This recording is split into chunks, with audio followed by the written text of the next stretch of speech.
చూడండి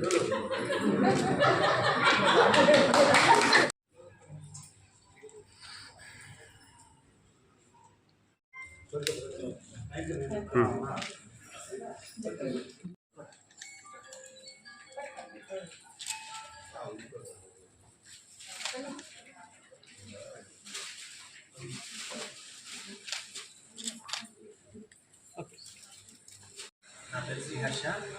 నేను తెలుగుదేశం పార్టీలో చేరడం జరుగుతుంది ఈరోజు. ఎందుకంటే రాధాకృష్ణారెడ్డి గారిని గెలిపించడం కోసం ఆయన నాయకత్వంలో మేమందరం పనిచేయడం నాకు చాలా ఇష్టం కాబట్టి మేము జరగడం జరిగింది. Thank you. అందరికీ నమస్కారం. నేను ఈ రోజున తెలుగుదేశం పార్టీలోకి రాధాకృష్ణారెడ్డి గారి ఆధ్వర్యంలో జాయిన్ అవ్వడం జరిగింది.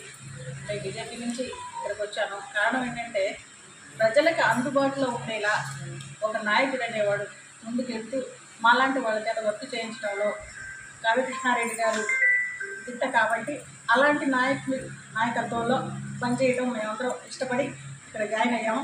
తెలుగుదేశం గెలుపుతూ రాధాకృష్ణారెడ్డి గారిని ఎమ్మెల్యే చూడటానికి మాత్రమే మేము ఈ పార్టీలోకి జాయిన్ అయ్యాము. ఈ రోజున డాక్టర్ వెంకటరమణ గారి కావలు అందరికీ కూడా సుపరిచితుడు. ఈరోజు వారి సతీమణి శ్రీమతి శ్రీదేవి పద్మావతి గారు తెలుగుదేశంలోకి చేరటం జరిగింది. వారి కుటుంబ సమేతంగా వాళ్ళ అబ్బాయి, వాళ్ళ కోడలు అందరూ కూడా ఈ రోజున నన్ను బలపరిచే నిమిత్తం, తెలుగుదేశం పార్టీని గెలిపించే నిమిత్తం వాళ్ళు ఈరోజు వచ్చి స్వచ్ఛందంగా తెలుగుదేశంలో చేరడం జరిగింది. భవిష్యత్తులో కూడా వారికి ఎంతో ఈ ప్రాంతంలో సేవ చేసిన అనుభవం ఉంది. అనుభవాన్ని మేము స్వీకరించి తప్పకుండా కావలలో వారి సేవలను యూటిలైజ్ చేసుకొని తెలుగుదేశం పార్టీని గెలిపించే దాంట్లో అందరం కూడా కృషి చేస్తాం. వాళ్ళను కూడా తప్పకుండా కలుపుకొని పోయి అందరూ కలిసిమెలిసి కావల్లో తెలుగుదేశాన్ని కైవసం చేసుకునే దాంట్లో వాళ్ళ పాత్ర కూడా ఉంటుందని కూడా సందర్భంగా తెలియజేస్తూ, భవిష్యత్తులో వారికి అన్ని రాజకీయ సహాయ సహకారాలు కూడా తెలుగుదేశం పార్టీ నుంచి అందుతాయి.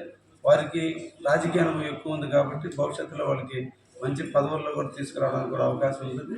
తప్పకుండా వాళ్ళ వల్ల ఎక్కువ ఓట్లు కావాలో వచ్చేదానికి కూడా అవకాశం ఉందని కూడా ఆశిస్తూ, వాళ్ళు ఈ రోజు నుంచి తెలుగుదేశం కుటుంబ సభ్యులుగా చేరిపోయారు.